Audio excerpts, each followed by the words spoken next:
Akkam jirtu dhaggeeffattoota imaltuu Oromiyaa News. Imaltuu Oromiyaa News oduu guyyaa har'aaf qindeeffate qabatee isiniif dhiyaateera. Haga xumura sagantaa keenyaatti nu waliin turaa isiniin jenna. Oduu waliin an yoomiyyuu Moossaati. Jalqaba irratti hangafoota oduu. Itiyoophiyaan biyyoota BRICS sadii waliin yakkamtoota dabarsitee walii kennuuf walii galtee mallatteessitee turte manni maree bakka bu'oota uummataa raggaasise. Sochiin kirkira lafaa reektaal iskeelii 4.3 kamisa ganama naannoo magaalaa Maqaleetti uumamuun gabaafame. Sochii daa'immaniif jecha Itiyoophiyaan omisha warqii Laga Dambii akka dhaabdu dhaabbanni mirga namoomaa Human Rights Watch Gamtaan Mootummoottaa dhiibbaa akka godhuuf gaafate. Pireezidaantiin Ameerikaa Doonaald Tiraamp waldhabdee hidha haaromsaa irratti gaggeessitoota Itoophiyaa fi Masirii walitti fiduu akka fedhan dubbatan.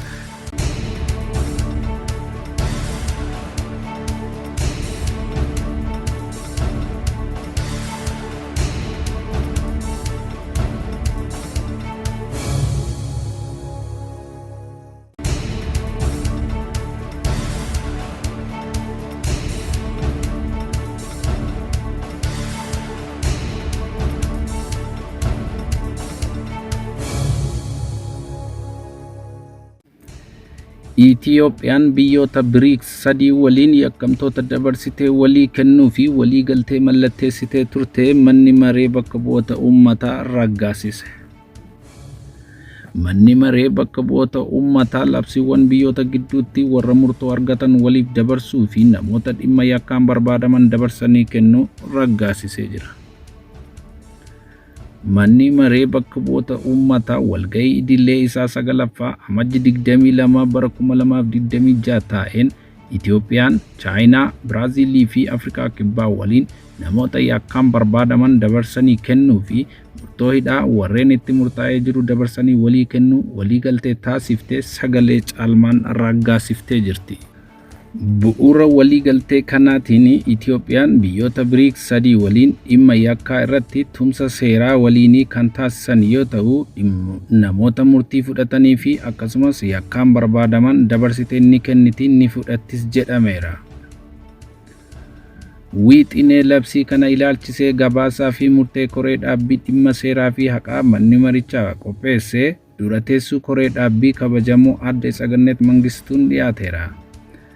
Aadde Tsagannet yaada isaanii keessatti labsiin kun lammiileen yakka adda addaatiin adabaman biyya dhaloota isaaniitti murtii isaanii akka xumuran of sirreessanii hawaasa isaaniitti akka makaman gochuudhaan bu'aa qabeessummaa adeemsa sirreeffamaa akka gargaaru ibsanii jiru. Walii galteewwan Itoophiyaa fi biyyoota miseensa BRICS ta'an Chaayinaa fi Afrikaa Kibbaa gidduutti mallatteessite adeemsa falmii yakkaa kan ilaaluu fi tumsa ittisa yakkaa bu'a qabeessa ta'e kan gochaalee idil addunyaa irratti hundaa'e mirkaneessu, olaantummaa seeraa mirkaneessuu fi sirna haqaa diriirsuu keessatti barbaachisummaa guddaa akka qabaatu dura taa'an koree Aadde Tsagannet mana marichaaf ibsaniiti jiru. Koreen dhaabbii kun mana maree bakka bu'ootaaf akka ibsetti Itoophiyaa fi Chaayinaan akkasumas Itoophiyaa fi Afrikaan Kibbaa hariiroo daldalaa fi investimentii waliin qaban dabalaa waan jiranii fi haalli kun shakkamtoonni fi yakkamtoonni haala kanatti fayyadamuun seera jalaa miliquun gara biyyoota lamaanii akka imalan carraa bal'aa akka uumu murtoo yaadamee fudhatamedha jedhaniiru. Fayyaa daa'immaniif jecha Itiyoophiyaan omisha warqee Laga Dambii akka dhaabdu dhaabbanni mirga namoomaa Human Rights Watch Gamtaan Mootummoottaa dhiibbaa akka godhuuf gaafate. Dhaabbanni mirga namoomaa Human Rights Watch Gamtaa Mootummootaatti koreen kabaja mirga daa'immanii Itiyoophiyaan akka omisha warqee Laga Dambii akka dhaabdu dhiibbaa akka taasisu gaafateetti jira. Dhaabbanni mirga namoomaa kun hojii oomisha warqee Laga Dambii naannoo Oromiyaa kun faalama fidaa jiruun fayyaa daa'immanii naannoo jiranii irratti miidhaa geessisaa jira jedhe. Dhaabbatichi ibsa baaseen hawaasni bakka oomisha warqee kanaa naannanii jiraatan yeroo dheeraadhaaf rakkoo fayyaa garaagaraa himataa turu eeruun kana keessas daa'imman qaama hir'uun dhalachuu ulfi dubartootarraa bahuu eeree qorannoowwan hedduun naannoo sanatti taasifamanis keemikaalonni summaa'oon akka kaadmiyeemii, liidii fi kan bakka oomisha warqee kanaa maddan argamuu ibseeti jira. Oliin yeroon ulfirraa bahum kan daa'imman qaamni isaanii sirrii hin taane itti dhalatan iddoowwan warshicha marsanii jiran qofam kun immoo ka'umsi rakkoo kanaa warshicha ta'uudhaaf agarsiistuudha jedhu. Haadholii amma guyyaa waaqi bariisise kan haadhotii ulfirraa bahu jira naannoo kana. Akkasuma horiin miidhaman horii akka kana asiin horatanu akka namaa ka ulfirraa bahu horatanii horii hin horatan. Dr. Bushaa Balakkoo Medical Directorii Hospitaala Adoolaatiin yeroo dheeraadhaaf yoo exposed ta'anii saaxilamanii jechuudha yeroo turan akka ulfa irraa bahu akka ulfi irraa bahu akkasumas congenital abnormality daa'imni qaama garagaraa qabu akka dhalatu bara darbe daa'imman garaatti du'anii gara keenya dhufan jechuudha. Mootummaan Itiyoophiyaa mormii isa mudatee tureeni bakka oomisha warqee Laga Dambii kana bara 2018 haga bara 2021 cufee turuun isaa ni yaadatama. Human Rights Watch garuu kun ta'us aangawoonni qorannoo kana irratti gaaffii kaasuun bakka oomisha warqee kana akka lafaa dhoksaan banamu taasisan jedhe gabaasa isaa kanaan. Walii galteen walhubannoo dhaabbata Meedirook kan bakka oomisha warqee kana gaggeessaa jirus dhoksaan akka qabamu ta'eetii jira jedhe. Qorannoon dhaabbata fayyaa hawaasa Itoophiyaa akka taasifamu kennamee tures jiraattonni naannoo bakka oomisha warqee kana rakkoo faalamaawwan adda addaaf saaxilamanii jiru jedhe Human Rights Watch gabaasa isaa kana. Human Rights Watch bu'aan qorannoo dhiibbaan bakka oomisha warqee Laga Dambii kun ifatti hin himamne jedhee jiras jedheera. Dhaabbanni Meedirook kan hojii oomisha kanaa harkaa qabus utuu tarkaanfiin sirreeffamaa hin fudhatamiin hojii itti deebi'uu isaallee Human Rights Watch gabaaseetti jira.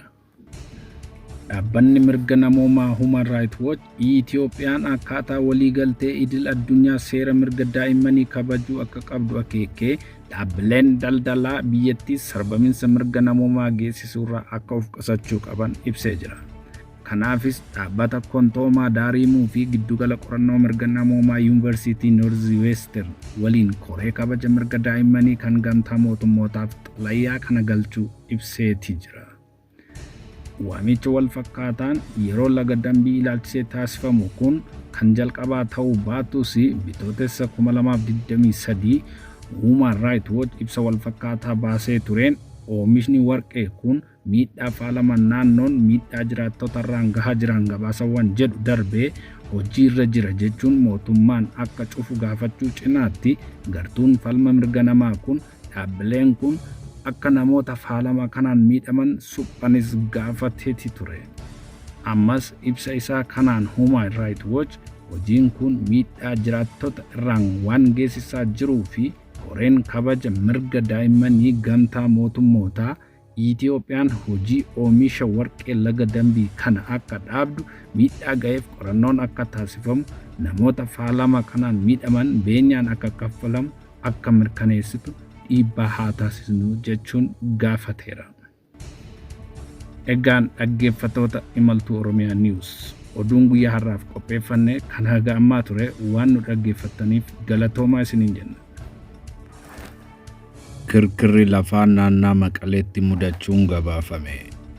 Sochiin kirkira lafaa rektaal iskuweerii 4.3 kamisa ganama naannaa magaalaa Maqaleetti uumamuun gabaafamee jira. Akka dhaabbanni qorannoo sosochii kirkira lafaa Ameerikaa gabaasetti sochiin lafaa kun ganama sa'aatii naannoo 2:00 irratti naannaa magaalaa Maqalee irraa gara kaaba bahaatti fageenya kiiloomeetira 56 irratti kan uumamedha jedhame. Sochii kirkira lafaa kanaan hanga ammaatti miidhaan lubbuu namaa fi qabeenyarra ga'ee akka hin jirres himameera. Kaaba Itoophiyaatti ji'oota darban keessaa sochiin lafaa irra deddeebiin mudataa tureera. Ji'a kana jalqaba irrattis magaalaa Maqalee dabalatee magaalota Tigraay fi Affaar keessatti sochiin lafaa hektaar iskeelii 4.5 mudachuun gabaafamaa ture. Baatii onkoloolessaa bara 2025tti sochiileen lafaa jajjaboo naannoo Tigraay fi Affaaritti uumamaniiru. Kanaanis namoonni 43,000 ol balaa kanaan rakkoo gargaarsa namoomaaf saaxilamuu isaanii waajjirri kominikeeshinii Awurooppaa kan ittisa balaa fi gargaarsa namoomaa gabaaseera. Haaluma wal fakkaatuun sochiin lafaa reektaal iskeerii 5.7 kan onkoloolessa 11tti mudateen naannoo Affaar naannoo Berhaalee keessatti lubbuu daa'ima waggaa 12 darbuun akkasumas namoota 9 irra miidhaan dhaqqabeera. Balaa kanaan manneen 14,000 ol manneen barnootaa 12 buufata fayyaa 12 fi kuusaa bishaanii 50 barbadaa'uun namoota 60,000 lakkaa'an manneen jireenyaa fi tajaajila bu'uuraa isaanii irraa adda baaseera. Haaluma wal fakkaatuun akka waajjirri sodaa balaa naannoo Tigraay gabaasetti kanaan dura sochiilee lafaan naannawaa magaalaa Maqaleetti mudateen manneen 40 guutummaatti barbadaa'uun namoonni 225 ol qe'ee fi qabeenya isaanii irraa buqqa'uutus gabaaseera. Pireezidaantiin Yuunaayitid Isteet Tiraamp waldhabdee hidha haaromsaa irratti gaggeessitoota Itiyoophiyaa fi Masirii walitti fiduu akka fedhan dubbatan. Pireezidaantii Yuunaayitid Isteet Doonaald Tiraamp ijaarsa hidha haaromsaa Itiyoophiyaa ilaalchisuun waldhabdee Itiyoophiyaa fi Masirii jidduu jiru jaarsummaan araarsuu akka fedhan himaatti jiru. Ijaarsa hidha haaromsaa kanas waan hamaadha jechuun Tiraamp ibsanii. Walgahii dhimma diinagdee addunyaa World Economic Forum Davositti gaggeeffamaa jiru irratti pireezidaantii Masirii Abdul Fattah al-Siisii waliin kan wal argan Doonaald Tiraamp dhimma hidha haaromsaa irratti ibsa bal'aa kennaniitti jiru. Hidhaan bishaanii kun addunyaa irraa hidhaawwan ijaaraman keessaa warra guddaa ta'anidha. Darbees Afrikaa keessaa hidhaa guddaadha kan jedhan pireezidaant Tiraamp hidhaa kana maallaqa isaa kan dhiyeesse USA'dha. Garuu hidhaan kun laga Naayil ugguree hambisa jechuu dubbatan. Well, thank you very much. They're talking about the dam that's been built in Ethiopia. It's one of the largest dams in the world, the largest dam in Africa, but it's one of the largest dams anywhere in the world. It was financed by the United States, and it basically blocks the Nile River. You know, when I think of Egypt, I think about the Nile more than any other place, in all fairness, but it goes through Ethiopia, and a dam was built, a very big one, very, very big one. Waa'ee Masirii yeroo yaadu kan yaadatti na dhufu waa'ee laga Naayilidha kan jedhan pireezidaant Tiraamp lagni kun baay'ee guddaadha. Waa'een hidhaa kanaas duraan osoo isaan ijaarsarra jiranii dubbatamee xumuramuu qaba ture. Dhuma bara bulchiinsa koo isa jalqabaa irratti dhimma kana ilaaleen tures jedhan. Bara bulchiinsa koo jalqabaa irratti yeroo walii galtee irra ga'uuf jedhametti filannoon gaggeeffame achi booda Joo Baayiden injifatee jedhan Tiraamp. Baayiden waan kana ilaalchisee homaa hin goone jiraachuu laga kanaayyuu quba hin qabu ture kan jedhan pireezidaant Tiraamp amma deebi'een dhufe ani dhimmi kunis dhimma cimaa ta'eera haala kanaa daandiitti deebisuuf nan yaalas jedhan. Pireezidaant Tiraamp hundumti keenya walii galtee irra gahuu malle utuu qaamaan lamaaniifuu haala ta'uun taasifne gaariidha. Kun lamaaniifuu mishaa jedhan. Itti dabaluunis sodaa qaban yoo ibsan Doonaald Tiraamp haalli kun haala hamaadha jedhan. Bishaan waggoota miiliyoona hedduuf namoota kaaniif ta'a ture irratti hidhaa guddaa kana ijaaran. Kana irratti ani waan hin gammadu miti jedhu.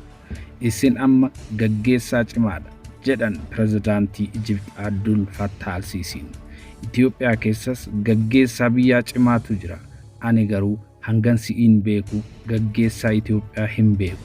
Garuu inni nama cimaadha. Kanaafis lamaan keessan bakka tokkotti fidee walii galteerra yoo geessan ta'e ni ilaalla jechuun yaada isaanii dhimma hidha haaromsa guddicha Itiyoophiyaan ijaarte irratti dubbatan golabanii. You know, you have a very strong leader in the president, and I hear you have a strong leader in Ethiopia too. I don't know him as well as I know you, but he's a strong guy. And I'm going to try bringing the two of you together, see if we can make a deal.